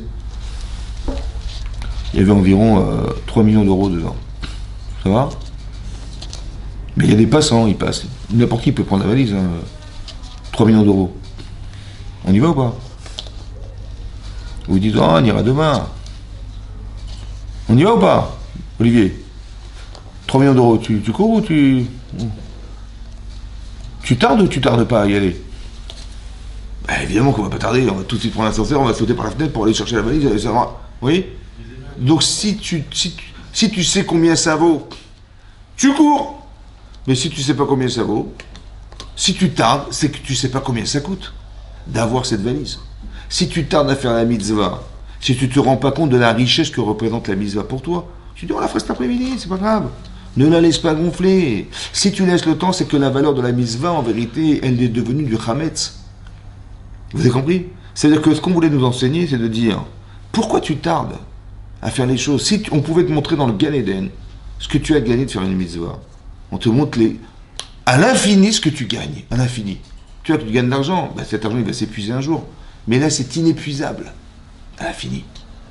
Tu risques pas de regretter de ne pas l'avoir fait, franchement, à l'infini, bien sûr. Alors qu'est-ce que t'attends de courir? Ah, tu attends. Ça veut dire que tu laisses gonfler la pâte. Tu vois? Ben c'est dommage parce que c'est du Hametz. Tu dis on fait la mise ce matin, on le fait cet après-midi. Je dis on fait cet après-midi. C'est comme tu dis, on ira prendre la valise cet après-midi, c'est pas grave. Mais t'es sûr qu'ils vont la trouver, ils vont te la prendre la valise. Qu'est-ce que tu crois? Tu crois que tu vas la récupérer? Mais c'est terminé. L'occasion est passée. Pareil. Mais pourquoi tu as fait ça? Parce que tu t'es pas rendu compte de la valeur que représentait la mitzvah. En fait, tu l'as rendu Hametz, c'est ça. Le fait d'attendre, c'est un révélateur de manque de considération et d'importance que revêt la chose. Pourquoi tu laisses? Pourquoi tu attends? Pourquoi tu laisses gonfler? Pourquoi tu laisses gonfler? Vous avez compris, bah? Le temps, c'est le temps qui fait de la matzah du Hametz. Vous avez compris? C'est parce que tout à coup, il y a une transformation. C'est plus consommable. Tu peux plus la manger à Pessah. Mais c'est la même pâte. Non. C'est la même mitzvah. On a fait la Brit Mila, on aurait pu la faire ce matin, on l'a fait cet après-midi. Mais on aurait pu prendre des photos. C'est le même Sandak, le même Moël, le même papa, le même enfant. Tous les invités sont là, le moment est là, tout pareil. La même photo. Mais c'est pareil, la mitzvah, j'ai compris. La seule différence, c'est pas le décor. C'est toi. Pourquoi tu as tardé à faire? Quoi, elle est tellement pas importante la mitzvah pour que tu tardes? Elle est tellement pas importante cette valise pour que tu n'aies pas à la chercher? C'est ça qui est Hametz, vous avez compris? C'est qu'il y a du Hametz sur moi, c'est pour ça que j'ai tardé. Et ça, il faut éliminer ça. C'est ça qu'on doit enlever. Il ne faut pas que tu doutes dans ta vie. Il ne faut pas que tu hésites. Il ne faut pas que tu aies la liberté de croire que tu as le temps d'avoir, de laisser faire. Il ne faut pas. C'est ça en vérité. Pessah, c'est ça. Ça veut dire que quelque part, on a vu qu'Avram Avinu, il a mangé des matzot alors qu'il n'est jamais sorti d'Égypte. Lot, il a fait manger des matzot, et il a mangé des matzot lorsqu'il a reçu les 3 anges qui voulaient détruire la ville de Sodome. Rachid nous dit précisément qu'ils ont mangé des matzot. Mais ils n'ont jamais mangé des matzot en souvenir de la sortie d'Égypte, puisqu'ils ne sont jamais sortis d'Égypte. Ça veut dire que dans la matzah, il y a quelque chose qui s'appelle la liberté. Jusque, on a voulu faire coïncider la liberté physique avec une liberté spirituelle. Avram, il n'a pas eu besoin de sortir d'Égypte pour comprendre ce que je vous ai dit ce soir. Mais nous, on a besoin. Pourquoi? Parce que si je vous dis, parce qu'il y a ce qu'on appelle la conscience des choses et la connaissance. Par exemple, si je vous pose la question de savoir, est-ce que vous êtes libre en France? Faire des manifestations, mais bon, c'est vrai que il y a des juifs à la fac qui se sont fait virer, quoi, parce qu'ils étaient juifs, ouais, c'est vrai. On ne sait pas ce qui va se passer demain, on est obligé de mettre une sécurité énormissime parce qu'on a peur d'un attentat pendant les JO, ça va, etc., etc. On peut manifester, mais bon, on n'est pas toujours d'accord avec ce qu'on nous dit, machin. Bon, vous êtes libre ou pas alors? En France, vous êtes libre ou pas? Pas vraiment. Ouais, pas vraiment. Vous êtes sûr ou pas? Pas trop. Pas trop. Vous savez ce qu'on va faire? On va passer une petite semaine à Gaza. Ça va? Une petite semaine. Avec un drapeau israélien sur le dos, ouais. Et vous allez vous peser avant et après la semaine pour voir combien vous avez perdu de kilos. Parce qu'on va bien courir. Ouais. Et essayez de vous en sortir. C'est bon? Parce que là-bas, on s'amuse pas là-bas. Ça va? C'est des coups à 2 balles. À peu près, quoi. Et donc, on va nous courir après, c'est des mitraillettes, des machins. Essayez de vous en sortir là-bas. Il y a des tunnels. Bon, c'est caché. Hein. Une semaine, on va se cacher. Et il faut faire les mitzvot, il faut faire Shabbat. À Gaza, on peut ou pas? Bon, c'est possible, on va essayer de s'en sortir. Bon, après, vous revenez en France. Au bout d'une semaine passée à Gaza. Comment vous vous sentez maintenant? Ça, c'est sûr, hein? Ah, c'est sûr. C'est sûr, le Hachem. Vous avez compris qu'on a été obligé de manquer de liberté pour se rendre compte de la liberté? Il n'y a pas 2 secondes, vous m'avez dit, pas vraiment. Et là, vous êtes certain que oui. Pourquoi? Parce que on ne peut pas avoir conscience de la chance qu'on a d'être libre si on n'a pas été manqué, on n'a pas un jour manqué de liberté. C'est pour ça qu'on nous rappelle la sortie d'Égypte. Vous avez compris ou pas?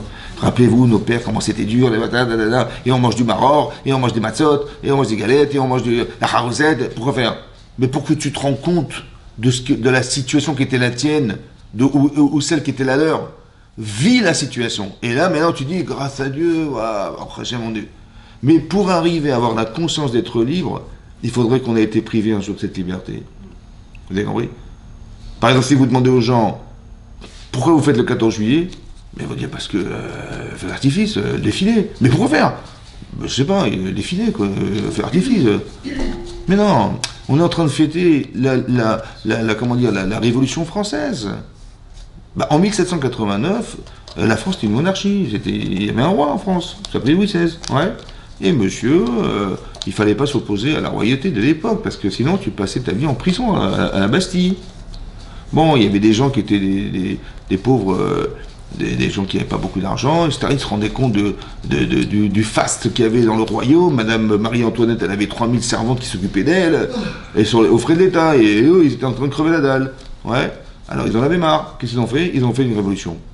Et ils ont guillotiné Louis XVI, ils ont détruit la Bastille qui était une prison, et ils ont créé la Constitution, et on a séparé l'État du clergé, la religion, voilà ce qu'on a fait. C'est ça qu'on a fait, ouais. Et c'est ce qu'on a aujourd'hui.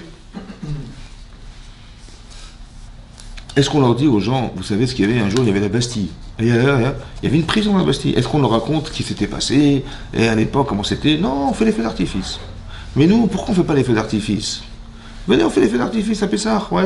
Il dit non, il faut manger du maror, il faut savoir qu'on a été des esclaves, il faut savoir que. Rajoute un peu de maror, rajoute. Et mange un peu de trucs, il mange des galettes, mais c'est pas bon, et rajoute. Et voilà ce qu'ils ont mangé, tes pères, voilà ce qu'ils ont mangé. Mets-toi dans la peau de l'Égyptien, mets-toi dans la souffrance qui était. Étudie les textes, pourquoi faire?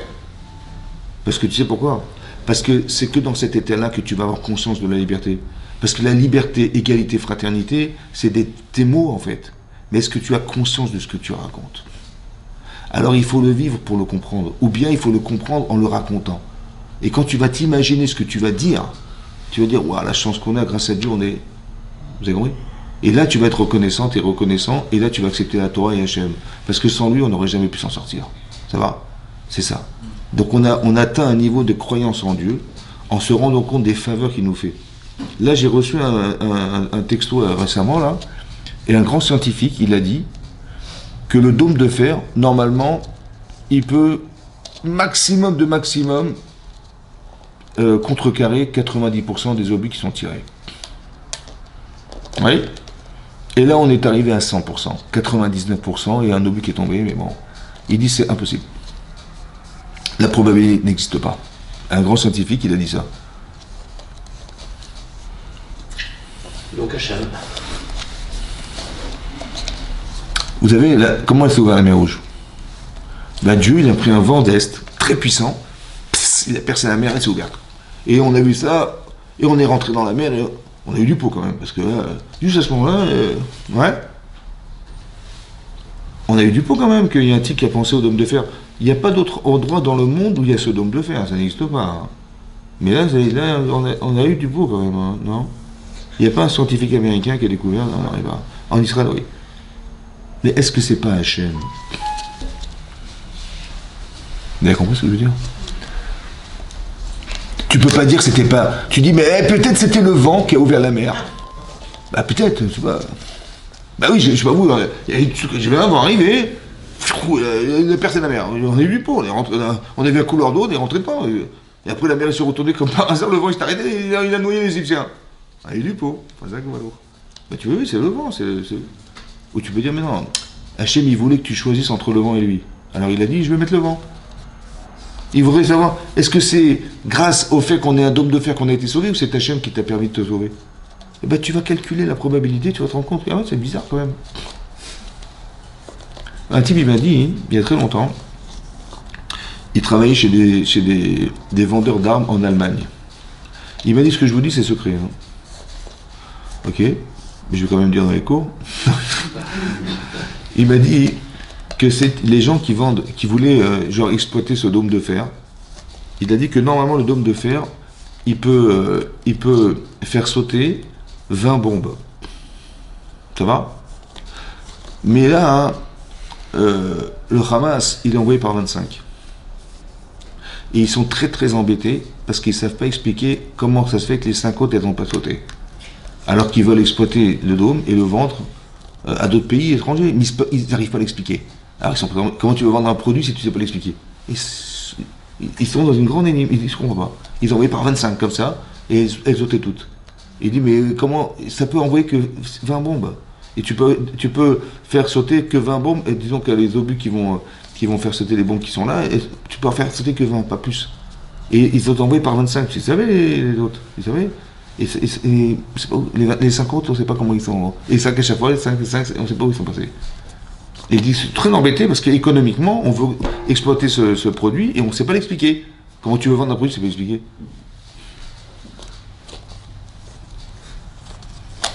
Vous avez compris qu'Hachem il nous aide en permanence, on ne se rend pas compte. Mais quand tu creuses, tu vois que c'est lui. Quand tu creuses un petit peu, tu réfléchis, tu vois que les choses, elles ne sont pas naturelles. Et ça développe l'émouna, ça. Parce qu'on a besoin de ça. Parce que Hachem est d'une grande rigueur. C'est-à-dire, si tu ne conçois pas les choses, alors Hachem ne peut pas intervenir. Ça veut dire, vous avez vu que bizarrement, quand on commence la Gada de Pessah, bizarrement, on dit alors voici le pain que nos pères ont mangé en Égypte. Tout ce qu'il a besoin, il était Veivsar, qui vient faire Pessah avec moi. Vekol dirfin, et tout celui qui est affamé, ite veichol, qui vient de manger. Achata, acha, cette année on est là. Les Shana Abba, Behara d'Israël, on sera en pays d'Israël. Achata Avde, aujourd'hui on est esclave. Demain, ouais, Shana Abba, on sera des bdechun, des libres. Pourquoi la Gadat Pessah, elle commence par nous parler de la sortie d'Égypte en parlant de l'hospitalité qu'on devrait avoir chez soi à la maison? Qu'est-ce que ça a à voir avec la sortie d'Égypte? On dit celui qui a besoin, qui vient de manger. Pourquoi on introduit la Gada avec la notion d'hospitalité? Quel rapport? Oui. Alors j'ai pensé comme ça. Dans ta vie, des fois, hein, tu dis à Hachem, je t'en supplie, aie pitié de moi, je t'en supplie, aide-moi, fais quelque chose pour moi. Alors Hachem, il ne peut pas nous aider si nous-mêmes, on n'est pas capable d'aider. Ça veut dire que tu dis Hachem, je t'en prie, envoie-moi la Géoula, envoie le Mashiach, envoie-moi. Donc tu veux que j'ai pitié de toi. Mais est-ce que toi, tu as pitié des gens? C'est-à-dire que c'est une grande rigueur intellectuelle, c'est incroyable. Ça veut dire que c'est le principe de mesure pour mesure. C'est pas une punition. Simplement, c'est comme un enfant, il ne veut pas travailler. Il dit, ses parents, ils sont là, on va lui faire des cours particuliers, on va le faire travailler. Il n'a pas envie. Eh oui, tu peux monter, descendre, il n'a pas envie, hein. C'est pareil. Hachem, il veut nous sauver, il veut nous libérer, mais on n'en a pas forcément envie. Il voudrait qu'on reconstruise le Beth Amikdash, mais nous, ça ne nous parle pas. Etc. Vous avez compris? C'est très très important de comprendre que mets-toi dans les prédispositions pour qu'Hachem t'aide. Tu ne peux pas demander à Hachem, fais-moi ça, si toi tu ne fais pas. Parce qu'il ne supporte pas le mensonge. Tu vois? Tu dis, mais je t'en prie, pitié de moi, aide-moi, machin. Mais est-ce que toi, tu vois quelqu'un qui a besoin, tu veux l'aider? Est-ce que tu as pitié des gens pour qu'on ait pitié de toi? Alors la première chose qu'on va introduire comme notion, avant de parler de Pessah, de la liberté, ouais, c'est d'abord, est-ce que tu es dans les prédispositions qu'on s'occupe de toi? Alors il faut être cohérente. Il faut être cohérent. Si toi, tu aides les gens, alors ça serait logique qu'on t'aide. Mais si tu n'aides personne, pourquoi tu demandes ce que tu ne sais pas faire ou ce que tu n'as pas envie de faire? Vous avez compris? Comme si on voulait nous expliquer qu'il va falloir entrer dans ce principe pour qu'on espère un jour que Hachem intervienne dans nos vies. Ouais. Il ne faudrait pas qu'on soit les mauvais élèves qui disent non, mais je demande alors que je ne suis pas la personne. Non, il faut être logique. Si tu veux qu'on ait envie de t'aider, il faut que tu aies envie d'aider. C'est comme ça. Et si tu as envie d'aider, alors on comprendra qu'on a envie de t'aider. Mais si tu dis non, moi j'ai personne, laisse-moi tranquille. Mais par contre, quand j'ai des problèmes, j'aimerais bien qu'on pense à moi. Faut être... C'est logique, vous avez compris? C'est peut-être pour ça que la Gadat Pessah, elle démarre comme ça. En te disant, quelqu'un qui a besoin, il n'a pas au passé, viens chez moi. T'as faim, viens manger chez moi. Tu vois? Si tu es sensible à ce qui se passe comme carence chez les gens, alors peut-être on s'occupera de tes carences. Mais il faut que tu sois consciente et conscient de ça. Ça va? C'est pour ça que la Gadat Pessah, elle démarre pas ça. Et la Gadat Pessah, c'est nous expliquer qu'on n'est pas en train de se souvenir du passé. Vous avez vu ce qui a marqué? Aujourd'hui on est esclave, demain on sera libre. Aujourd'hui on est là, demain on sera en Israël. Comme si que l'invitation à la Gadat Pessah, c'est d'arriver à comprendre qu'est-ce que tu espères qu'il va se passer dans le futur. Comme si on devait tirer des leçons du passé pour arriver non pas à commémorer le passé, avoir la mémoire du passé, mais non, tire des leçons du passé. Aspire à devenir quelque chose en sachant les erreurs que tu as pu faire dans le passé. On n'est pas là en train de ressasser le passé, on dit ouais, il y a ce qui nous est passé. Non, c'est pour que tu aies conscience de ce que veut dire être libre dans le futur. C'est ça qu'on espère, vous comprenez ce que ça veut dire? Ça veut dire qu'il y a des gens qui ressassent, ils ont la nostalgie, il y a le machin. Et en fait, on va souffrir d'un truc qu'on n'a pas besoin d'avoir. Par contre, si tu sais tirer des leçons du passé, alors tu peux construire ton avenir. C'est ça, en fait, la Gadat Pessah. C'est une invitation à la réflexion, et c'est une invitation à changer ta vie, quoi. Voilà. On veut être libre physiquement, et on veut nous casser les chaînes des pieds, parce qu'on en a. Il y a des pays où ils ont des chaînes aux pieds. Il y a des gens qui n'ont pas de chaînes aux pieds, mais ils ont des chaînes dans la tête. Ça va? Et la prison cérébrale et mentale, elle est des fois plus compliquée. Parce qu'ils n'arrivent pas à s'en sortir, parce qu'ils n'arrivent pas à comprendre, parce qu'ils n'arrivent pas... Ils ont dit, alors on te dit, écoute mon chéri, il vaut mieux que tu te débarrasses du Khametz.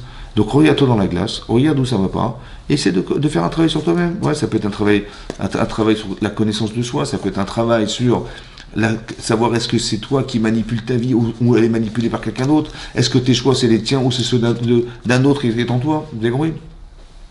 Oui. Et on s'en rend plus compte quand on voit les autres que quand on se voit soi-même. Je dis, mais comment ils ont. Regarde ce qu'il a pu faire. Regarde, quand on lit la paracha, on dit, mais on voit par où, hein. Mais des fois, je me dis, mais moi aussi, je suis comme ça. Vous avez compris? Mais moi, des fois, je suis têtu, mais moi, des fois, j'ai envie de conserver d'intérêt, mais moi, des fois, je m'entête alors que j'ai tort et je veux absolument avoir raison, et j'ai honte qu'on m'ait fait la honte d'avoir eu tort. Mais ce personnage, il me ressemble, c'est incroyable. Je dis, mais comment là, tu es cohérent, mais dans ta vie, tu l'es pas. Il faut que ça soit. On étudie la Torah comme si que la Torah c'était un miroir, et d'arriver. Donc, on n'est pas capable de se voir, parce qu'on a honte de se voir. Ouais, il y a des gens qui n'osent pas se voir. Ouais, donc, quand on fait un reproche à quelqu'un, tout de suite, type, il faut mettre des gants sur le parler, sinon, si tu mets pas des gants. Alors qu'en vérité, on n'a pas envie, parce qu'on croit que quand on se regarde mal, eh ben, on a honte de soi. Et tu m'as fait honte. Mais non, je t'ai pas fait honte, je t'ai juste rappelé ce que t'étais. Et donc c'est important de faire ça. C'est ça. C'est peut-être ça la fête de Pessah. Et c'est peut-être ça qu'il faut être capable de remettre en cause, Béat Hashem, pour être libre. Chazak ou Baruch.